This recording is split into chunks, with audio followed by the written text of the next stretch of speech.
I was watching that Duke-Florida game, and I was thinking, I'll make a game recap about this. But then I turn on Kansas and UConn, Kentucky and UNC, after seeing how ballistic that crowd in Cameron Indoor went when Isaiah Evans made that three.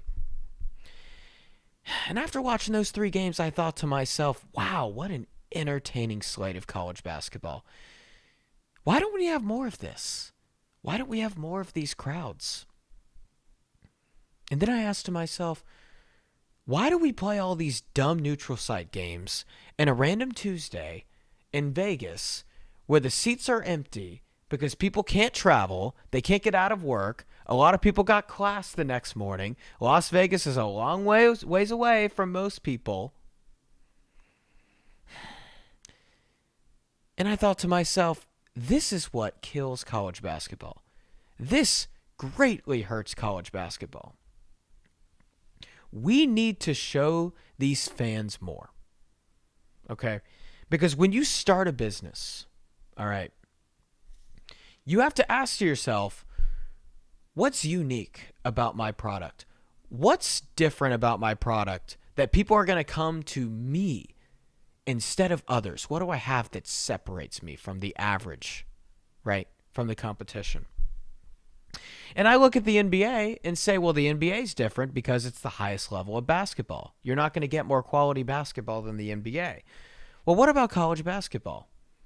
Obviously, it's not the highest quality of basketball because that's the NBA. It's the fan culture. You go to an NBA game, people are on their phones. Most people don't even watch the games. They just look for the highlights. Most people don't even root for teams anymore. They just root for players. The fan culture is more fascinated with the trade than an actual game, which growing up in the South around SEC football is bamboozling to me. And it's very individualistic. And the crowd, for the most part, is fairly dead and inactive.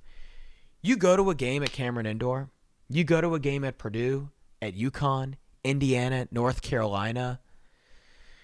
It is a community-based experience. The crowd is so engaged. Everyone is interacting so heavily. Face paint. People camping out days before the game. It builds community. And I see these neutral site games completely zapping away all of that. And I think, wow, this game in Vegas just took away college basketball's greatest element as the only basketball league in America that has the best crowd experience, the best community-based experience. Because that's what I think separates college hoops from the NBA, personally. And by playing these neutral site games, you are removing that. It's basically an NBA atmosphere with a college basketball game, which takes the worst of both worlds. So I was asking, why are these neutral site games played, and how can we fix this? One, coaches are too cowardly to play on the road. You think coaches want to go into thousands of screaming Duke fans covered in face paint, putting their hands right in their face at you? No, it could affect their tournament resume. And the second reason, forgive me if I get emotional for this reason, because this one, fires me up. TV networks and programs love it. Because TV networks and programs make money off of all of these corporations, State Farm, Champions Classic, Jim Maui, Invitational, sponsoring their games and paying them money so that sponsor can get exposure. So long story short, who wins in this scenario? Well, the TV networks and corporations win. Yippee! They get money. Oh, yay. So exciting. Who loses? The fans. You know why? Because this is being played on a Tuesday in Las Vegas, like I said, where you can't get out of work. You can't necessarily travel. And so you get empty stands. You know who else loses? The players. I guarantee you the players want to play in better environments than that. They don't want to play in these desolate, empty environments. So, I'm going to ask this question. When are we going to start playing these college basketball games for the fans and not for these corporations? Okay, it's just a question. Because clearly I'm sure the players don't like it. The fans don't like it. You're taking college basketball's best part, its separating factor, and you're subbing it in for a fat State Farm ad, for an insurance ad. Get out of here. People go to sports to escape that stuff, not run more to the corporate world. Oh, more marketing, more corporate advertisements. Yippee, give me yay, yay, yay. No one thinks like that.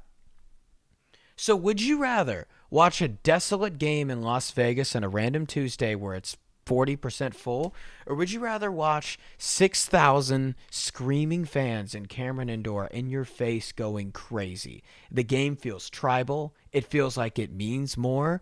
And the campus, just there's a buzz around it. It's community forming. It gets people interacting. That's what sports are supposed to do. And the reason why this dawned on me is because I looked at Duke's schedule this year. Duke has played Texas, Kansas, and Arkansas on a neutral site. 3 worthy opponents.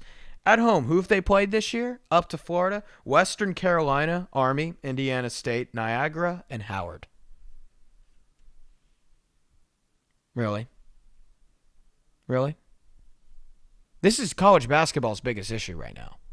And I think college football does a phenomenal job at this. They lean completely into the fans.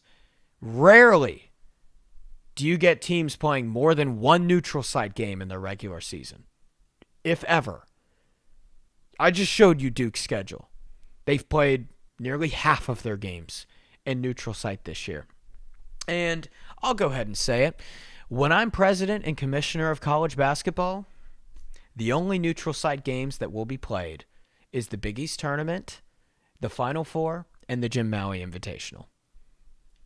That's it. Because this is killing the sport and taking away its greatest part. We cannot, as fans, lose to these corporations.